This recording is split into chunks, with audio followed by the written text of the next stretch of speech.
प्राचीन भारत की बात है। वैशाली की सजीली, सुंदर और गुलाबों की खुशबू से महकती सड़कों पर उस दिन एक अद्वितीय दृश्य देखने को मिला। एक संकरी गली में दो भव्य रथ आमने सामने आकर रुक गए थे। पहला रथ था आम्रपाली का, वैशाली की सबसे प्रसिद्ध, सुंदर और बुद्धिमान नगरवधू। उसका नाम ही इतना सम्मोहक था कि राजा महाराजाओं तक के होश उड़ जाते थे। लोग उसकी एक झलक पाने के लिए अपना सब कुछ लुटाने को तैयार रहते थे। दूसरा रथ था लिच्छवी राजकुमार सुमित्र का, अभिमान और कुलीनता से भरे एक ऐसे राजकुमार का जो वैशाली के शासक वंश से था और जिसे कभी झुकना नहीं सिखाया गया था। गली इतनी तंग थी कि दोनों रथ एक साथ नहीं निकल सकते थे। टकराव की स्थिति बन गई। राजकुमार सुमित्र ने गुस्से से आम्रपाली के रथ की ओर देखा और तीखे, घृणा भरे स्वर में बोला, रास्ता छोड़ पतिता, ये मार्ग तेरे जैसे लोगों के लिए नहीं है। हम लिच्छवी हैं, वैशाली के शासक। तू कौन होती है हमारे सामने रथ ले जाने वाली? सारे मार्ग पर सन्नाटा छा गया। आम लोग स्तब्ध रह गए। आम्रपाली ने धीरे से रेशमी पर्दा हटाया और झरोखे से बाहर झांका। जैसे ही लोगों की नजर उस पर पड़ी, भीड़ एकदम स्तब्ध हो गई। जो सौंदर्य वे वर्षों से सुनते आए थे वह आज सामने था, सजीव, शांत और दिव्य। लोग कहते थे, आम्रपाली की एक झलक पाने को लोग सोना चांदी लुटा देते हैं। और आज वह स्वयं उस संकरी गली में खड़ी थी, पूरे आत्मविश्वास के साथ। आम्रपाली अर्थात आम्र वाटिका की फूल सी कन्या। उनकी उत्पत्ति स्वयं रहस्य बन चुकी थी।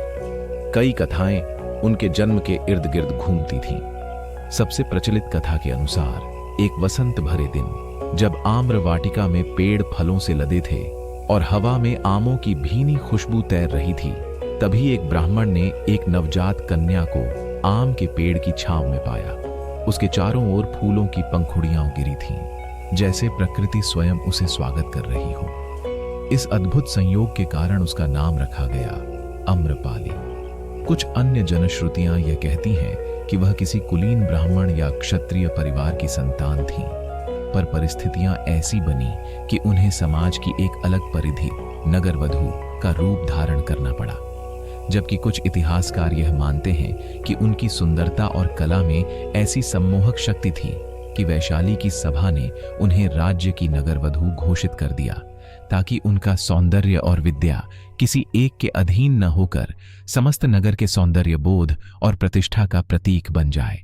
आम्रपाली के सौंदर्य का वर्णन करना शब्दों के दायरे से बाहर था। कहा जाता है कि उनकी आंखें कमल की पंखुड़ियों सी थीं, बड़ी, गहरी और सजीव। उनके होंठ गुलाब की पंखुड़ियों जैसे लाल और कोमल, और उनकी त्वचा स्वर्ण जैसी दमकती थी। उनके केश लंबे, काले और चंद्रमा की रोशनी से भी अधिक मोहक थे, जिन्हें वो मोतियों और चंपा के फूलों से सजाया करती थीं। जब वह रेशमी वस्त्रों में सजी हुई अपने संगमरमर के भवन की छत पर चलती, तो हवा भी कुछ क्षण को थम जाया करती।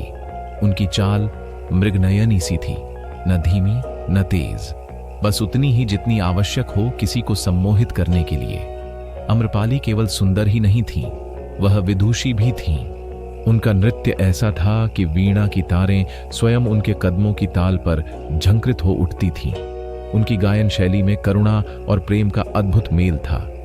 वैशाली की महफिलें उनकी उपस्थिति मात्र से जीवंत हो उठती थीं।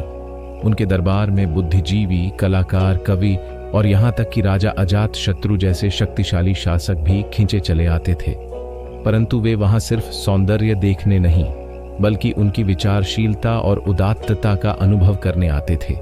उनका भवन संगमरमर से बना था, जिसकी दीवारें सुगंधित धूप से महकती थीं और फर्श पर विदेशी कालीन बिछे होते थे। स्वर्ण से जड़े झूमर, रेशमी पर्दे और पुष्पों से सजे आंगन, यह सब उनकी विलासिता का हिस्सा था। परंतु इस सब भौतिक वैभव के बीच एक ऐसी पीड़ा थी जिसे केवल वही समझ सकती थीं। समाज उनके सौंदर्य का पूजन करता था, लेकिन उनके चरित्र को हेय दृष्टि से देखता था। वे राजाओं के संग भोजन कर सकती थीं, पर धार्मिक सभाओं में बैठने की अनुमति नहीं थी। लोग उनके भवन में मोहित होकर आते थे, लेकिन दिन के उजाले में उनकी ओर सम्मान से नहीं देखते थे। इसी समय गौतम बुद्ध, जिन्हें लोग श्रद्धा से तथागत कहते थे, वैशाली नगरी में पधारे थे। उनकी वाणी में ऐसा शांति का स्पर्श था कि सत्य, करुणा और जीवन की क्षण भंगुरता की बातें सीधे हृदय में उतर जाती। उनके आगमन की खबर ने पूरी नगरी में जैसे एक नई चेतना भर दी थी। गलियों, चौपालों और राजमहलों तक में बस उन्हीं की चर्चा थी। इस खबर ने अम्रपाली के भीतर भी गहराई से कुछ जगा दिया। उनके मन में वर्षों से जो प्रश्न अनुत्तरित थे, जीवन का अर्थ, सम्मान की परिभाषा और आत्मा की शांति, अब उन्हें उन उत्तरों की झलक दिखाई देने लगी थी। और उन्हीं उत्तरों की खोज में वह बुद्ध को अपने निवास पर आमंत्रित करना चाहती थीं। भोजन तो एक बहाना था, असल में वह अपने अंतर्मन की भूख को तृप्त करने की आशा लेकर बुद्ध से मिलना चाहती थीं। उधर सुमित्र ने क्रोध में आकर अम्रपाली की ओर देखा और तीखे स्वर में बोला, रास्ता छोड़ पतिता, यह मार्ग तेरे जैसे लोगों के लिए नहीं। हम लिच्छवी हैं, वैशाली के शासक। तू कौन होती है हमारे सामने रथ ले आने वाली? अम्रपाली ने शांत भाव से जवाब दिया, राजकुमार, मैं केवल तथागत के दर्शन को जा रही हूं और उन्हें अपने घर आमंत्रित करने। मेरी मंशा में कोई अहंकार नहीं। उनकी विनम्रता और गरिमा देखकर भी सुमित्र का गुस्सा कम न हुआ। वह तिरस्कार भरी नजरों से उन्हें देखता रहा और अपने रथ को आगे बढ़ाने का इशारा किया। अम्रपाली ने बिना कोई जवाब दिए अपने रथ को एक ओर हटा लिया। लिच्छवी राजकुमार सुमित्र और अन्य कुलीन बुद्ध के पास पहुंचे। उन्होंने बड़े गर्व से तथागत को अपने महल में भोजन के लिए आमंत्रित किया। सुमित्र ने कहा, हे तथागत, वैशाली के लिच्छवी आपको अपने अतिथि के रूप में देखना चाहते हैं। हमारा आतिथ्य आपके लिए गौरव की बात होगी। बुद्ध ने शांतिपूर्वक उनकी बात सुनी, पर कोई जवाब न दिया। इसी बीच अम्रपाली भी बुद्ध के समीप पहुंची। उन्होंने श्रद्धा और विनम्रता से सिर झुकाया और कहा, हे तथागत, मैं एक साधारण स्त्री हूं। समाज की दृष्टि में जिसे तुच्छ और अपवित्र माना जाता है, किंतु आपके वचनों ने मेरे हृदय को भीतर तक झकझोर दिया है। कृपया मेरे घर पधारें और मेरे हाथों से भोजन ग्रहण करने का सौभाग्य दें। उनकी आंखों में भक्ति, पश्चाताप और एक गहरी सच्चाई झलक रही थी। बुद्ध ने उनकी ओर शांत मुस्कान के साथ देखा, उनकी भावनाओं की गहराई को समझा और बोले, अम्रपाली, मैं तुम्हारे घर भोजन करने अवश्य आऊंगा।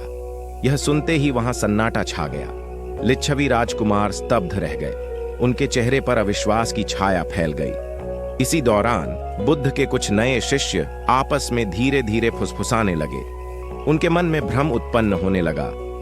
क्या तथागत सचमुच एक ऐसी स्त्री के घर जाने वाले हैं जिसे समाज सम्मान की दृष्टि से नहीं देखता?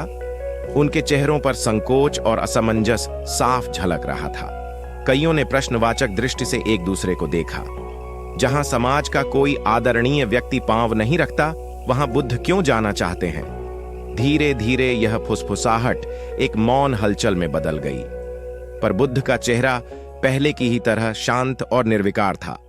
अगले दिन का दृश्य अत्यंत शांत और दिव्य था। सूर्य की कोमल किरणें जब वैशाली के आकाश को छू रही थीं, बुद्ध अपने शिष्यों के साथ अम्रपाली के भवन की ओर बढ़े। अम्रपाली ने स्वयं भवन को अत्यंत सादगी और पवित्रता से सजाया था।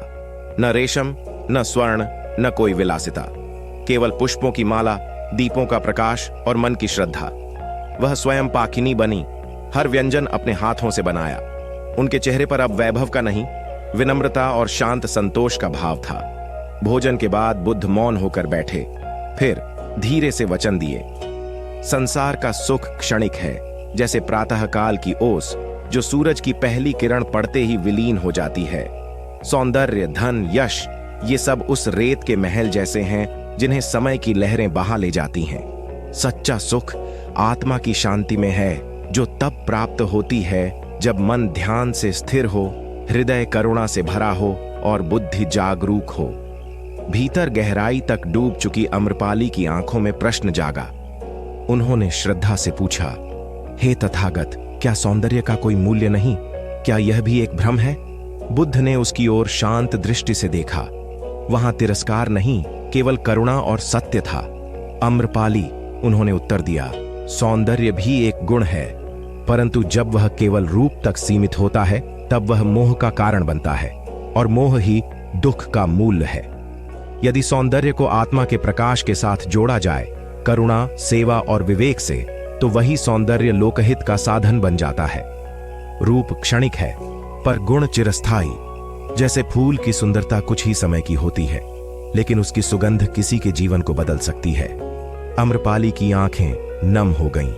उन्होंने बुद्ध से कहा, हे तथागत, मेरा जीवन भोग विलास में बीता, पर आज मैं समझ गई हूं कि यह सब खोखला है। मैं आपके मार्ग पर चलना चाहती हूं। बुद्ध ने उनकी प्रेरणा को स्वीकार किया और कहा, अम्रपाली, जो सत्य की खोज में है वह कभी अकेला नहीं। तुम्हारा हृदय अब सही पथ पर है। अम्रपाली ने उसी दिन संकल्प लिया कि वह अपना वैभवशाली जीवन त्याग देंगी। उन्होंने नगरवधू का जीवन छोड़कर भिक्षुणी बनने का फैसला किया। बुद्ध के मार्गदर्शन में उन्होंने ध्यान, शील और प्रज्ञा का अभ्यास किया। जब बुद्ध अम्रपाली के निवास से लौट रहे थे, उनके साथ शांति से चलते उनके शिष्य विचारों में डूबे हुए थे।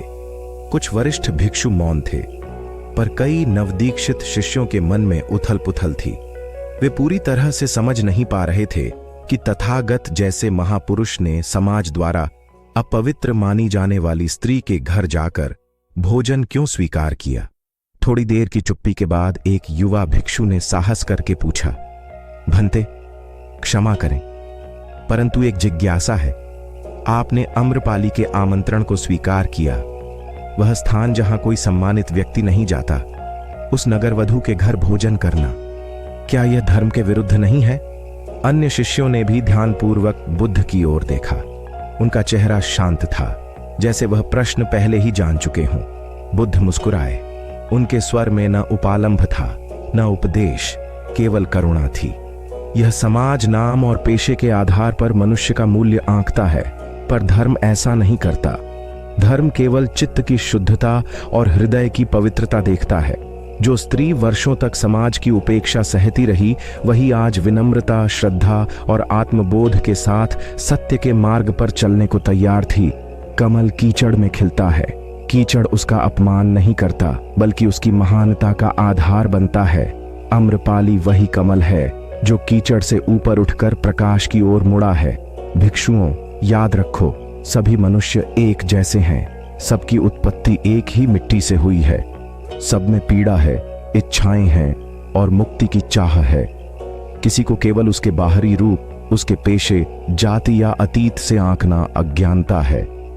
मनुष्य की पहचान उसके वस्त्रों से नहीं, बल्कि उसके चित्त की शुद्धता और संवेदनशीलता से होती है। शिष्यों के हृदय में जैसे प्रकाश फैल गया। वे समझ गए, बुद्ध का धर्म सीमाओं में नहीं बंधता। वह वहां पहुंचता है जहां अंधकार गहरा होता है, क्योंकि वहीं सबसे अधिक प्रकाश की आवश्यकता होती है। आशा करते हैं कि यह कहानी आपको अच्छी लगी होगी और इससे कुछ सीखने को मिला होगा। मिलते हैं नए वीडियो में नया कहानी के साथ। तब तक के लिए चैनल को लाइक करें, सब्सक्राइब करें और बेल आइकन को दबाना ना भूलें।